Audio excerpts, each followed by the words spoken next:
रोज भाजी चपाती खाऊन मला तर कंटाळाच आला होता बाबा. म्हणलं चला आता नवीन काहीतरी ट्राय करूया. त्यासाठी मग मी फ्लावर, शिमला मिरची, पोटॅटो सोबतच टोमॅटो आणि बाकीचे सर्व साहित्य छान असं कट करून घेतले आणि कुकरमध्ये शिजायला टाकले. ते छान असं मॅश झालं की लगेचच मग मग इकडे मी भाज्यांची सुद्धा सर्व चिरून घेतलेल्या, कारण आज बनवायची होती पावभाजी. त्यासाठी मी कढईमध्ये जिरे सोबतच बारीक कट केलेला कांदा आणि त्याला छान असं गोल्डन ब्राऊन होईपर्यंत परतवून घेतलं. त्यानंतर त्याच्यामध्ये शिमला मिरची, टोमॅटो टाकून घेतलं बारीक कट केलेला आणि मग सर्व हे भाज्या मी शिजवून घेतलं थोड्या वेळासाठी. त्याचा कच्चापण निघून जाईपर्यंत.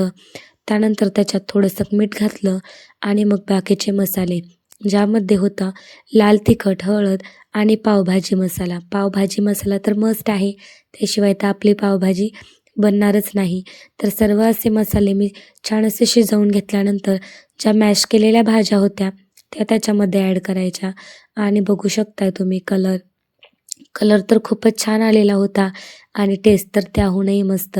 तर मग कन्सिस्टन्सी ॲडजस्ट करण्यासाठी थोडंसं पाणी घालायचं आणि मग मस्त असं त्याला शिजू दिलं आणि वरतून गार्निशिंगसाठी थोडीशी कोथिंबीरसुद्धा घातली, जी की बघा किती सुंदर दिसत होते. आणि खरंच आजची ही भाजी एकच नंबर झाली होती बरं का.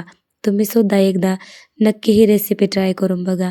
एकदम झटपट आणि एकदम वन पॉट रेसिपी आहे. मला तर खूपच जास्त आवडली आणि घरच्यांनासुद्धा खरंच जास्तच आवडलेली. तर मग इकडे भाजी शिजते न शिजते तोपर्यंत लगेच सासूबाईंनी पावसुद्धा भाजायला घेतलेले होते आणि मग सगळ्याच जणांनी मिळून छान अशी पावभाजी एन्जॉय केली, जी की तुम्ही बघू शकताय खूपच टेम्प्टिंग आणि टेस्टी झालेली होती. आणि व्हिडिओ आवडल्यास लाईक, फॉलो आणि शेअर करायला विसरू नका. Okay, bye.